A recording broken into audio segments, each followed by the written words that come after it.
Bulan Sya'ban adalah bulan yang diperhatikan Nabi di saat orang pada lupa dan lalai memperhatikan bulan Rajab dan bulan Ramadan. Nabi memperhatikan bulan Sya'ban secara khusus karena dianggap bulan Sya'ban itu pada waktu itu telah dilalaikan dan dilupakan oleh hamba Allah karena sibuk di bulan Rajab, ibadah di bulan Rajab, dan sibuk bulan Ramadan. Sehingga Sayyidah Aisyah berkata dalam hadis yang diriwayatkan oleh Imam Bukhari dan Imam Muslim, karena Rasulullah SAW bahwasanya baginda Nabi SAW itu yasumu, berpuasa di bulan Sya'ban, berpuasa hatta nakula la yuftir, sampai kami katakan dia itu tidak berbuka. Wa yuftir hatta nakula la yasum, bahkan pernah suatu ketika di bulan itu Nabi pernah berbuka dan hampir tidak berpuasa. Jadi pernah ditemukan Nabi itu puasa banyak sekali di bulan itu, di bulan Sya'ban, dan juga pernah juga hampir tidak berpuasa. Wa ma ra'aitu, kata lanjutan hadis ini, kata Siti Aisyah, wa ma ra'aitu Rasulullah, aku tidak melihat baginda Nabi sallallahu alaihi wasallam istakmala, menyempurnakan siyama syahrin, puasa sebulan, illa Ramadan, kecuali bulan Ramadan. Tidak pernah Nabi itu menyempurnakan puasa bulan Ramadan. Wa ma ra'aitu aktsara siyama minhu fi Sya'ban, dan aku tidak melihat Nabi itu puasa itu banyak di hari-hari kecuali di bulan Sya'ban. Artinya yang ditemukan oleh Siti Aisyah, Nabi Muhammad puasa penuh di bulan Ramadan, dan bulan Sya'ban itu juga banyak berpuasa. Dalam riwayat lafadznya Imam Muslim, Nabi mengatakan, Siti Aisyah dikatakan bahasanya karena Nabi itu yasumu Sya'ban kullah. Bahkan di dalam riwayat lain disebutkan Nabi pernah puasa bulan Sya'ban itu semuanya. Wa kana yasumu Sya'bana illa qalila, dan Nabi puasa di bulan Sya'ban kecuali sedikit. Ini menunjukkan perhatian Nabi dengan bulan Sya'ban. Mari kita selagi Nabi perhatian dengan bulan tersebut, padahal Nabi pahalanya sudah tak kurang-kurang, dosa pun tidak ada, tapi pun demikian beliau semangat berpuasa di bulan Sya'ban. Ayo kita hidupkan di bulan Sya'ban dengan beribadah, ya, beribadah puasa. Khususnya yang punya utang, sempurnakan utang-utangnya di bulan Sya'ban, karena bulan itu bulan diperhatikan Nabi SAW. Dan ini bulan diangkat amal.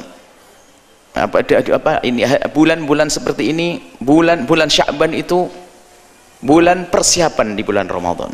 Jadi agar kita ibadah di bulan Ramadan maksimal, ayo kita bersiap-siap di bulan Sya'ban. Baik, singkat saja ini karena sudah pernah kami hadirkan secara panjang lebar tentang Sya'ban dan apa yang dibalik bulan Sya'ban.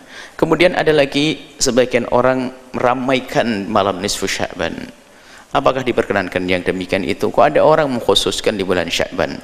Ketahuilah ibadah di hari apapun boleh dan di bulan apapun boleh, apalagi di bulan Sya'ban yang Nabi memperhatikannya. Adapun spesial di malam nisfu Sya'ban memang ada di sana isyarat dari baginda Nabi tentang kelebihan malam nisfu Sya'ban. Dalam hadis yang diriwayatkan oleh Sayyidina Mu'adz bin Jabal, ini Imam Ibnu Hibban mengatakan hadis sahih, Imam Tabrani mengatakan rijalu thiqat, perawinya adalah orang yang bisa dipercaya. Di situ bahwasanya Nabi SAW qala, berkata, innallaha, Allah sesungguhnya, yattali'u ala, innallaha tabaraka wa ta'ala, yattali'ullahu tabaraka wa ta'ala, Allah subhanahu wa ta'ala melihat. Setiap saat Nabi melihat, setiap saat Allah melihat hambanya. Akan tapi jika disebut secara khusus berarti ada pandangan khusus. Allah mengetahui semua yang terjadi pada hambanya, dan Allah melihat kita kapanpun dan dimanapun. Akan tapi di saat diulang dengan kalimat khusus dan pesan khusus, berarti di situ ada pandangan yang khusus dari Allah. Yattali'ullahu tabaraka wa ta'ala, Allah melihat ila khalqihi, kepada makhluknya, lailatan nisfi min Sya'ban, di malam nisfu Sya'ban. Jadi Allah melihat khusus kepada hambanya malam nisfu Sya'ban. Bagaimana cara pandangan Allah kepada hambanya? Ya pandangan khusus. Jadi kalau pandangan khusus kepada seorang hamba yang berdosa adalah dengan pengampunan. Hamba Anda terkasih dengan rahmat, tambahan rahmat dan berkah. Jika Anda tidak punya dosa, berarti dipandang dengan rahmat, ditambah berkah. Kalau punya dosa diampuni. Dan kata Nabi, wa yaghfiru, dan Allah akan mengampuni li jami'i khalqihi, kepada semua makhluknya. Allah melihat, kemudian setelah itu Allah membagi-bagikan pengampunan di malam nisfu Sya'ban. Nah, li jami'i khalqi, kepada semua makhluknya, illa li musyrikin aw musyahin, kecuali dua orang yang tidak mendapatkan pengampunan dari Allah di malam nisfu Sya'ban, yaitu musyrik, orang yang menyekutukan Allah, kemudian yang kedua dari ahli iman, orang yang musyahin, punya kebencian dan dendam serta permusuhan dengan saudara. Maka mari di malam nisfu Sya'ban nanti kita meningkatkan istighfar kita, ibadah yang sangat luar biasa, yaitu istighfar sesuai dengan tadi pengampunan Allah, memohon pengampunan kepada Allah. Kita beristighfar sebanyak-banyaknya, berdamai dengan Allah Subhanahu wa taala, kemudian juga berdamai dengan saudara sanak kerabat. Persiapkan mulai hari ini hadiah dan segala macam apapun ya, mungkin boleh sorenya makan bersama, malamnya makan bersama, setelah berzikir, beristighfar. Dan pastikan di hari itu, dimulai hari ini, di hari itu kita sudah tidak punya dendam kepada siapapun, tidak punya permusuhan, tidak punya persengketaan dengan siapapun. Kalau sudah begitu, berarti Anda akan mendapatkan pengampunan dari Allah Subhanahu wa taala, dan alangkah indahnya pengampunan dari Allah. Adapun ibadah-ibadah yang lain, tidak ada pesan khusus dari Nabi ibadah-ibadah tertentu.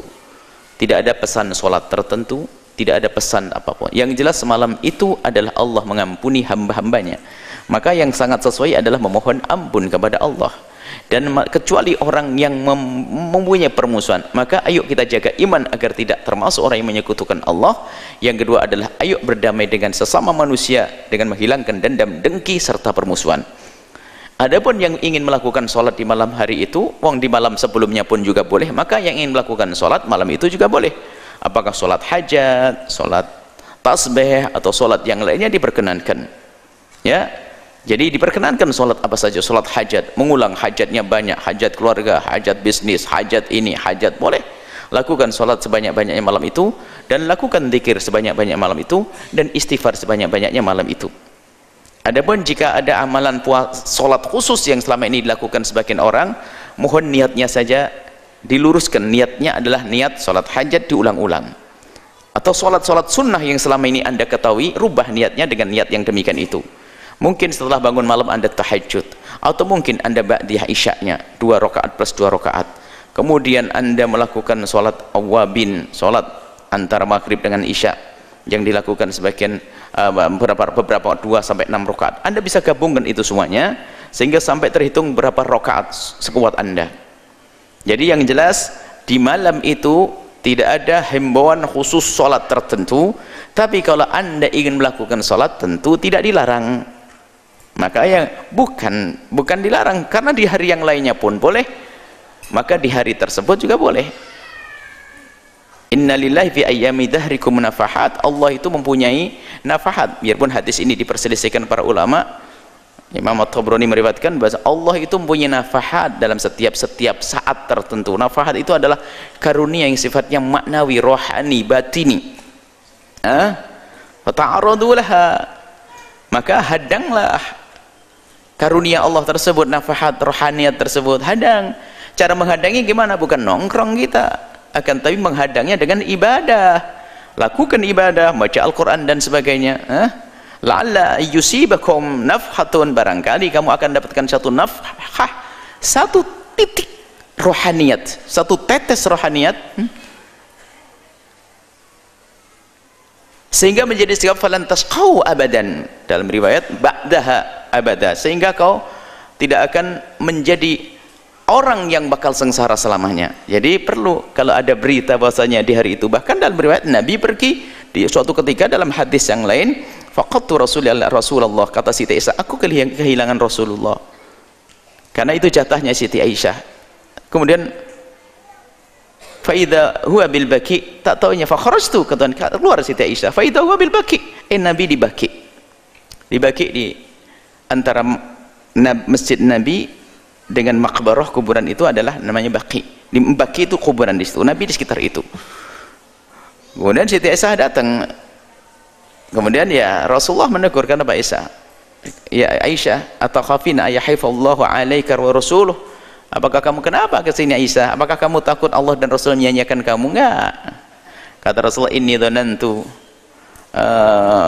dhahabta ila ba'di nisaika, aku kira kamu ke ke istri yang lain ya Rasulullah? Maka Rasulullah menjawab, ya, nazalallahu subhanahu wa ta'ala kama qala Rasul, Allah subhanahu wa ta'ala turun lailatan nisfi Sya'ban, maksudnya turun Allah adalah memberikan rahmat secara khusus, memberikan karunia secara khusus lailatan nisfi Sya'ban, di malam nisfu Sya'ban, fayaghfiru, dan Allah memberikan pengampunan li aqtaro, lebih banyak, min adadi sya'ri ghanami kilabin, lebih banyak daripada bilangan bulu dombanya Bani Kilab. Jadi Bani Kilab itu adalah satu kabilah yang paling kaya punya kambing, punya domba, dan itu bulu dombanya suruh hitung. Maksudnya nggak usah dihitung bulunya, maksudnya Allah akan berikan pengampunan seluas-luasnya.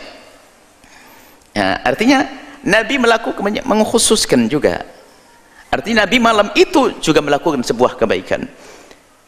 Maka dari itu alangkah indahnya, alangkah baiknya kalau malam itu kita hidupkan seperti para salafun saleh menghidupkan, dan Anda tidak perlu merasa bingung kalau ternyata ada orang yang mengatakan itu adalah amalan bid'ah. Anda sudah mengerti, yang mengatakan bid'ah itu memang biasa, sedikit-sedikit mengatakan bid'ah, kan sudah ada jelas dari Nabi SAW bahwa malam itu adalah malam istimewa pengampunan. Dan apa layaknya pengampunan? Ya kita minta ampun, kan begitu. Anda minta ampun, Anda mencari waktu itu, menanti hari itu. Maksudnya apa? Nabi memberitahu kalau bukan karena menghimbau kita. Menghimbau tidak harus berkata bacalah istighfar, enggak.